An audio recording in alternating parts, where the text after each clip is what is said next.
In this video, we're going to go through the process of connecting our successfully created user project example GDS file and connecting that to the user project wrapper so we can connect to the EFabless Caravelle harness. So the first thing we're going to do is we want to make sure that we have this example user project open so that way we can reference it. In my file hierarchy here, I'm back at Caravelle user project. I'm going to go into Verilog, and then we're going to go into RTL.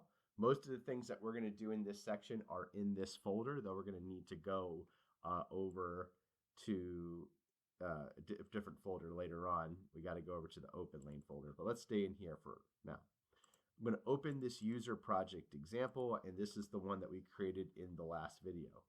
Notice here that we have these sets of inputs, and we are going to map them to the output. So how do we do this? Well, in step one here, I want you to open user-project-wrapper.v. It's in the same folder, so we're going to open this. And this is the one that you cloned, so this is untouched. So we see here that this is everything that goes to the wrapper. So we notice that we have our I/O pins. We're not going to use any of the logic analyzer signals. We're only going to use WB, clock, and reset. Now I want to clarify one thing in the directions before we continue. Notice I say go to the bottom where user project example MPRJ is instantiated. I'm saying this because you should not delete anything out of the user project wrapper. That's how we connect to the outside world in the harness. What we're going to do is we're going to go down here. Here's the user project example, and we're going to delete everything that we aren't using and then modify these I/O pads. Here. So that brings us to step two. Just as before, delete everything between and including input WBSSTI and input 63 LAONEB, and also delete the IRQ signal. So just like we did in the previous video, we want to delete all of this. We're only using clock and reset, and we're deleting the logic analyzers, and we're deleting IRQ.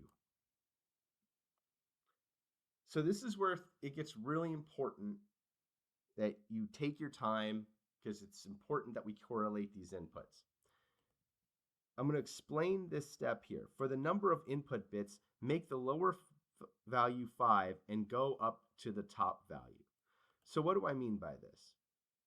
So first thing we're going to do is we're going to get rid of this second one here. We're not going to worry about that. And to make it correlate appropriately, we're going to start at 5.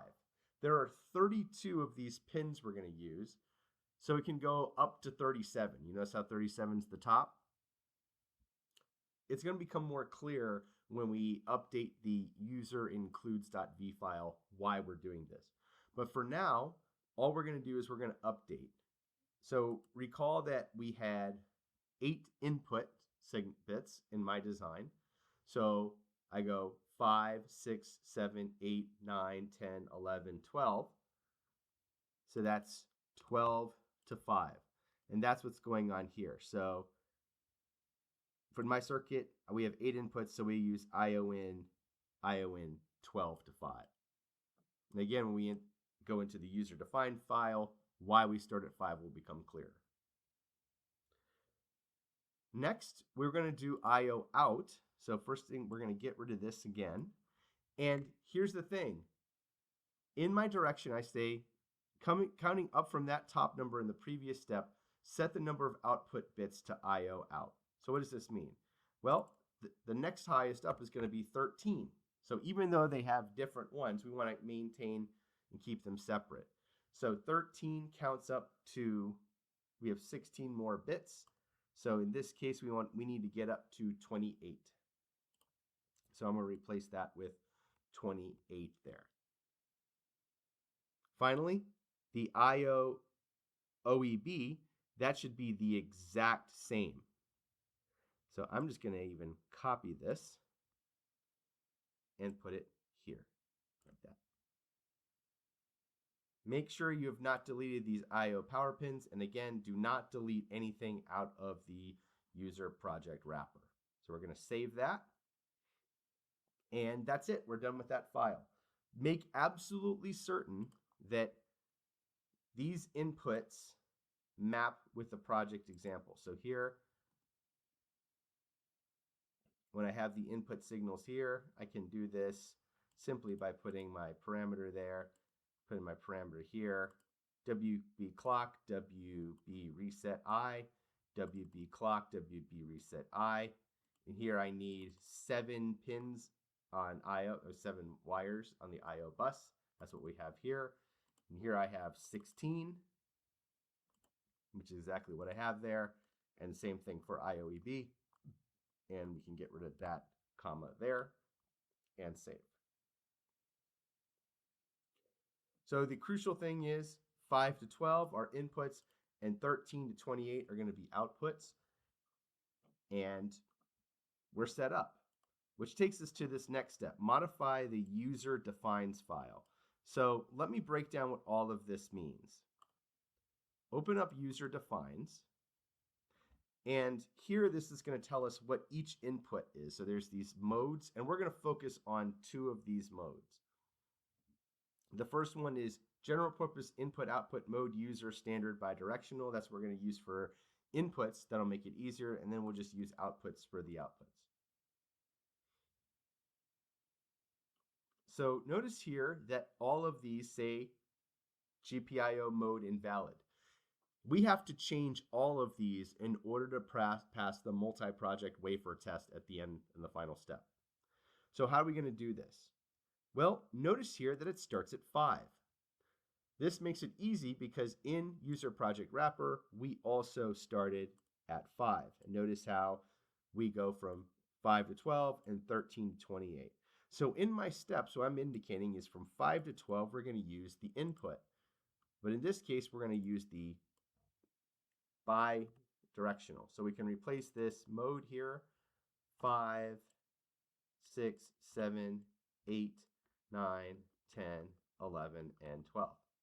And just to correlate with the directions, note here that I say GPIO mode bidirectional. And here's the next thing. Change all the remaining pins all the way to 37 to GPIO mode user standard output. So I'm going to do that here. Output. Oop.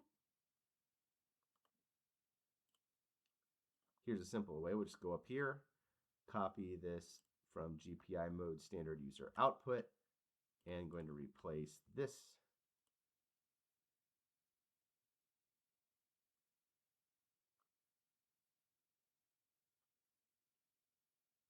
And I'm just going through this process. You know, there are faster ways to do this. Control H, replace everything. But I'm just doing this to drive the point home that every single one of these must change in order for your chip to properly fab.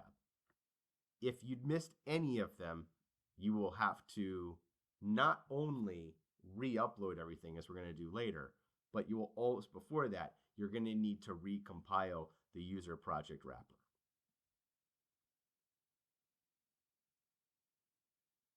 Okay, next what we're going to do is we now need to open the macros file, macro.config file, and where we're going to go is we have to go into OpenLane, user project wrapper, macro config file. So here, in this case, I'm going to go all the way back up to Caravel user project, and then I'm going to go into OpenLane, and then user project wrapper, and then I'm going to open macro. And notice how it's 1615N. In the directions I indicate that you need to change it to 1515N. And the reason why is because that'll make it closer to the input output pins. So I'm going to save that. And then we should be ready to go. The one thing you want to check, make absolutely sure, just go to config and open this up and make sure that the die area and core area match these numbers.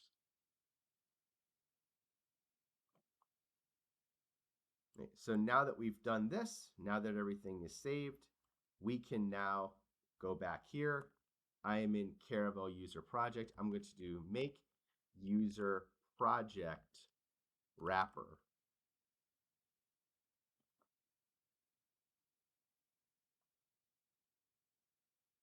And again, I'm going to go through this compilation process faster. And when we get to the end, I'm going to show you the GDS file.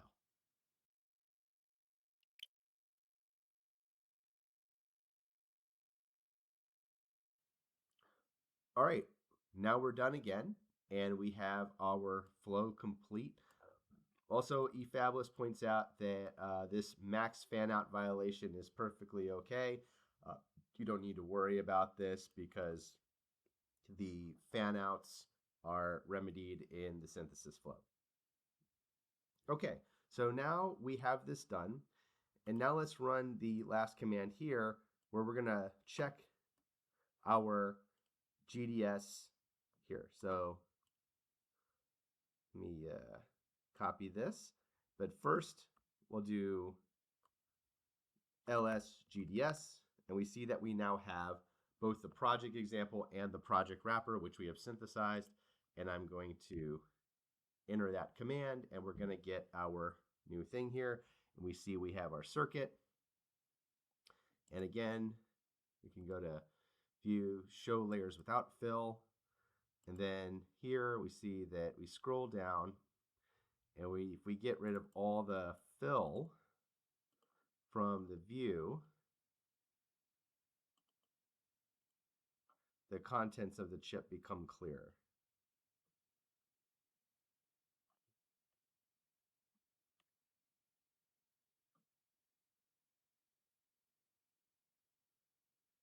There's a lot of labels all over the place, but we see that it is spread out. The wires are all over here. So here we got a little more.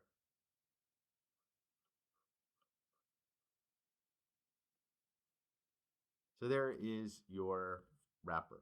And so now the next steps are we're going to establish our EFabless account. We're going to push it. We're going to check our MPW. We're going to run our tape out check. And then we're going to do all of the submissions and do the final project.